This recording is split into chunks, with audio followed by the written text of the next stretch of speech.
History as a field isn't limited to just historians, or perhaps it's more accurate to say that history is open to people of other fields. There are plenty of examples of works in history done by someone with a completely different field of study. Perhaps a famous example is Jared Diamond's Guns, Germs, and Steel. Jared Diamond, while also having a history degree in college, started his career actually in anthropology and physiology. His original book focused on evolution, for example, so his work of Guns, Germs, and Steel, regardless of your thoughts on it, was an example of someone going from one area of expertise to another. The controversy around that book, however, also shows that going outside of your field of expertise, while potentially bringing an interesting viewpoint from a different angle, could potentially be bad history. So for today's bad history, we're going to look at a work much less debatable and more definitively an example of bad history. The works of Barry Fell. Barry Fell was a man who was all over the place geographically. He was born in England, but lived briefly in New Zealand, that went back to Britain for World War II, and then back to New Zealand for a professorship, then finally moved to the United States to teach at Harvard. His area of expertise was marine biology. But later in his life, when he was 59 years old, he published 3 books throughout the late 70s and early 80s, where he delves into history. In them, he basically claims that other civilizations reached America before Columbus. Yes, that's right, we have another Gavin Menzies before Gavin Menzies. And the sad thing is, he ran into some of the same problems Gavin did, as we'll find out. His first book in 1976 was called America BC, Ancient Settlers in the New World.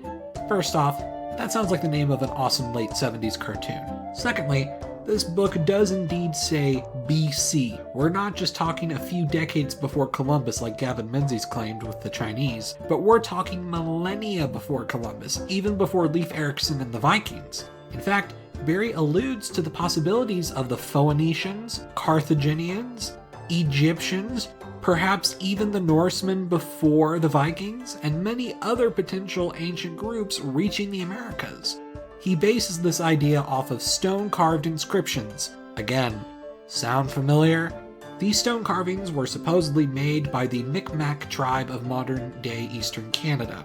So he sees this stuff on these alleged stones, and he concludes it's similar to the Old World, therefore, the Old World got there. The book got mixed reception, but a lot of intrigue. In September of 1978, members of the Department of Anthropology at the Smithsonian Institute published a roughly 3-page-long article in the Biblical Archaeologist on why this book was very much incorrect. Firstly, they state that none of the inscriptions he used were ancient, but rather accidental markings and/or hoaxes. They also mentioned that some of the languages he claimed to have seen inscriptions of weren't even in that written form for centuries after Barry Fell claimed when the stones might have been inscribed. As an even more devastating blow, they said that the hieroglyphic writing system that supposedly had similarities with Egypt's was actually invented by a French missionary and contained symbols specifically used for transcribing prayers and not everyday language. So basically, they say most of the stuff was faked or coincidence, and the stuff that was real wasn't from ancient times, and he just failed to properly be able to date things by, 3,000 years. As embarrassing of a takedown of Barry Fell's theories this was, he didn't give up. In 1980, Barry Fell published the next book in his pseudo-historical series, entitled it Saga America. In this one, he moved the goalpost and claimed that the Irish saint Brendan of Clonfert reached the Americas centuries before Leif Erikson, and now he's basing them off of stone inscriptions found in West Virginia that supposedly had Ogham script on it. Ogham script was a type of writing used by the Irish at this time. So he's moved the goalpost from the BC era to early medieval times, but naturally he got criticism. Once again, Barry Fell did not give up. In 1982, Barry Fell published one more book, Bronze Age America. This book I was actually able to acquire a cheap copy of at a local bookstore for like $1.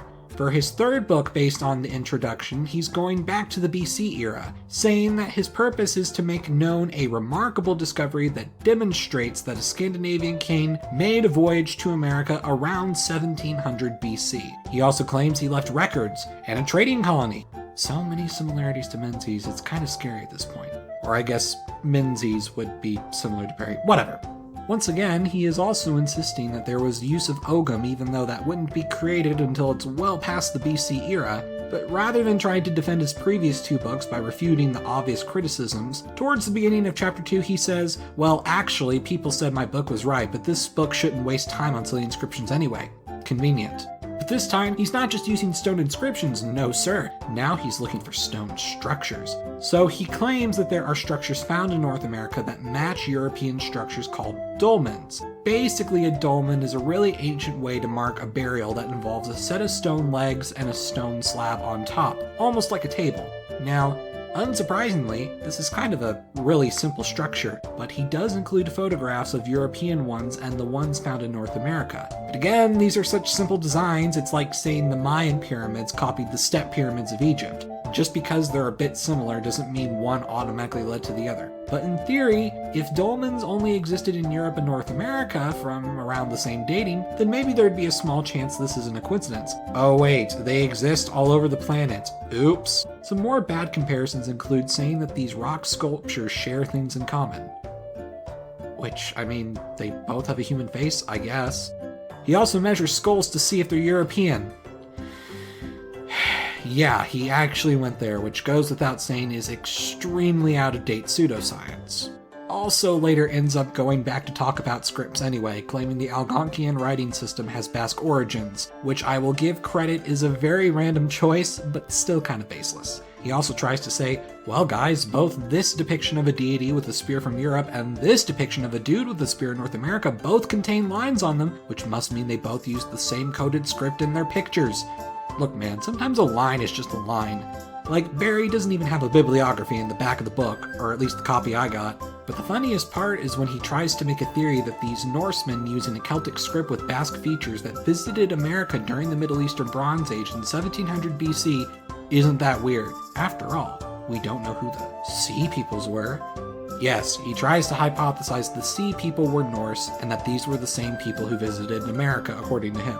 His evidence is that there were depictions of the Sea Peoples with horned helmets. The problem with this is horned helmets have been disproven to be a Norse thing for several decades by this point.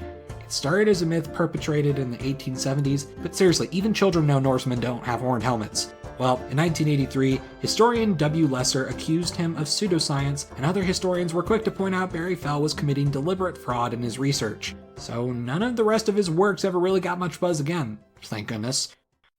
With all of this bad history, I need some good history to clear my head. Plus, with life keeping me busy, it's hard to get some in while I'm constantly occupied. That's why this video's sponsor is Audible. Audible is a website where you can listen to audiobooks of all kinds, so that way you can get an unmatched selection of audiobooks, shows, news, and comedic entertainment all on the go with any device. Maybe you're not as busy but want something to listen to at the gym or while doing chores around the house. Audible is absolutely perfect for that. I like a good music biography, and I was having a Stevie Ray Vaughan mood all week, so I listened to a biography of his on Audible while I was working on some videos, and it was the perfect way to consume it and help pass the time. You can go to audible.com/EmperorTigerStar or text Emperor Tigerstar to 500-500 and start listening with an exclusive 30-day free trial. 1 free audiobook of your choice and 2 originals from Audible absolutely free. Thanks again to Audible for sponsoring this video and fixing my sanity after dealing with all the bad history.